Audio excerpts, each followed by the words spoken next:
கிரயமாக்குவோம். இயேசுவை போல் பணிந்து வாழ்ந்து உலகை வெல்லுவோம்.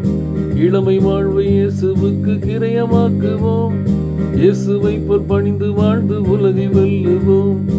ஆதிகால தரிசனத்தை நாம் தொடருவோம். நம் இந்தியரை இயேசுவுக்கு அறிமுகம் செய்வோம். ஆதிகால தரிசனத்தை நாம் தொடருவோம்.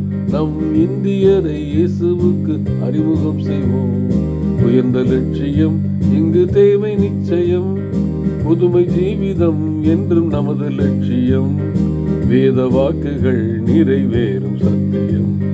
தேவராஜ்யம் உதயமாகும் நிச்சயம்.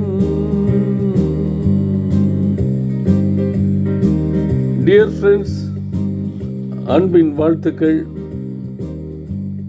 இந்த தபசு காலங்களிலே உயர்ந்த லட்சியத்தோடு கூட நமக்காக உயர்த்தப்பட்ட ஆண்டவராக இயேசு கிறிஸ்துவை பார்ப்போம். பழைய ஏற்பாட்டின் உடன்படிக்கையிலே மோசையால் உயர்த்தப்பட்ட வெங்கல சர்ப்பத்தை நோக்கி பார்த்தாங்க. ஆனால் அது டெம்பரரி ப்ராசஸ். அதையே எசேக்கியா ராஜாவுடைய காலம் வரையும் பின்பற்றி விக்கிரகமாக மாற்றி போட்டாங்க. ஆனால் புதிய உடன்படிக்கையில் அழைக்கப்பட்டிருக்கிற நாம் நமக்காக சிலுவையில் உயர்த்தப்பட்ட ஆண்டவராக இயேசு கிறிஸ்துவை பார்த்து நிரந்தர தீர்வை பெற்றுக்கொள்ள அழைக்கப்படுகிறோம்.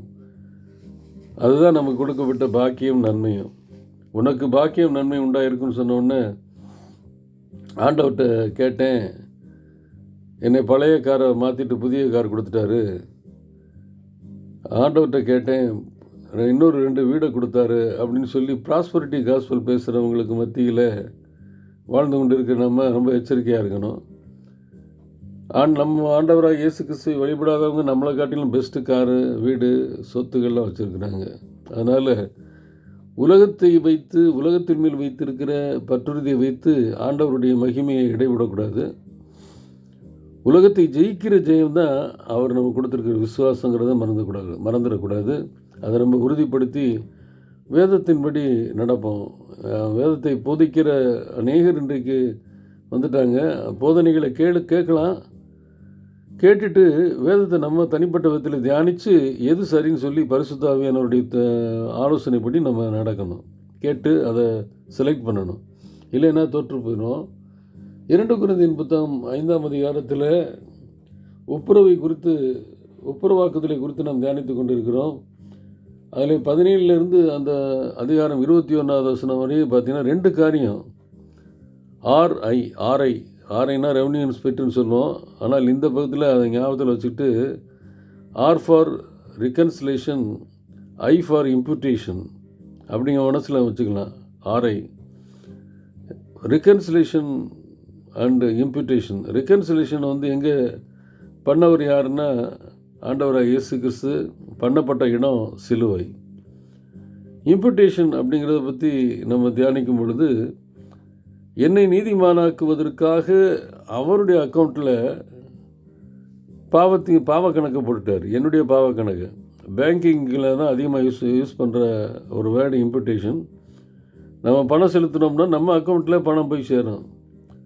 ஆனால் இந்த அக்கௌண்ட்டு வித்தியாசம். இயேசு கிறிஸ்துவ மேலே வைக்கப்பட்ட அந்த பேங்க் அக்கௌண்ட் என்னென்னா, நான் செய்த பாவம் அவர் அக்கௌண்ட்டில் போய் விழுகுது. அவரை என்ன பண்ணிருச்சு, நமக்காக பாவமாக்கப்பட்டு அவர் அக்கௌண்ட்டில் நம்ம பாவங்கள் பூரா போடப்பட்டு நமக்காக அவர் பாவமாகி நம்மை நீதிமானாக்கிட்டார். இதுதான் மிகப்பெரிய பாக்கியம், நன்மை. இதை உணரும் பொழுதெல்லாம் ஆண்டவராக இயேசு கிறிஸ்துவை உயர்த்த வேண்டும். என் அக்கௌண்ட்டில் எல்லா பாவமும் கடந்துச்சுன்னா நான் நீதிமானாவதற்கு வாய்ப்பு கிடையாது. ஆண்டவராக இயேசு கிறிஸ்து பிதாவோடு ஒப்புரவாக்குவதற்கு நம்ம இங்கே பூமிக்கு வந்தது மட்டுமல்ல, நம்முடைய பாவங்களை அவருடைய அக்கௌண்ட்டில் ஏற்றுக்கிட்டு அதற்காக அவர் பிராயசித்தம் தேடி சிலுவையிலே மீட்பை சம்பாதித்து வைத்திருக்கிறாரே. அவர் பாவி என்று ஏற்றுக்கொண்டு நமக்கு நீதிமான் என்கிற பட்டத்தை கொடுக்குற அப்படிப்பட்ட ஒரு சிந்தையை நாம் அணிந்து கொள்ள வேண்டும். ஆண்டவருடைய ஒப்புரவாகுதலும் அவர் என்னை நீதிமானாக மாற்றியதை நினைத்து இந்த பாக்கியத்தை விட்டுவிடாதபடி உலகத்தை நோக்கி பார்க்காம உயர்த்தப்பட்ட ஆண்டவராக இயேசு கிறிஸ்துவை நோக்கி பார்த்து நம்முடைய விசுவாச வாழ்க்கையை ஓட்டுவோம். விசுவாசத்தை காத்துக்கொள்வது என்பது என்னென்னா உலகத்தை ஜெயிக்கிற ஜெயம்தான்.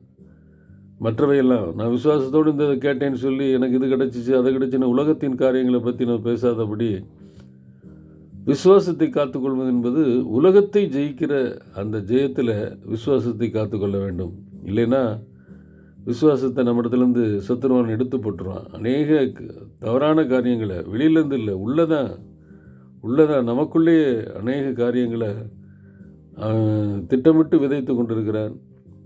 பார்க்க ரொம்ப கவர்ச்சிகரமாக இருக்கும். அதுக்குள்ளே ஏமாந்து போகாதபடி உலகத்தை ஜெயிக்கிற ஜெயம்தான் விசுவாசத்தை காத்துக்கொள்வது.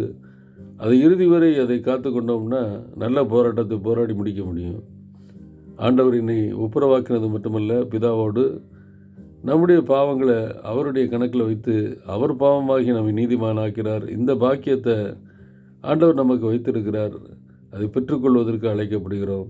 பெற்றுக்கொண்ட நாம் அதை அறிவிப்பதற்கு அழைக்கப்படுகிறோம். கர்த்தர் தாமே நம்மை பாக்கியத்தையும் நன்மையும் நமக்கு கொடுப்பாராக.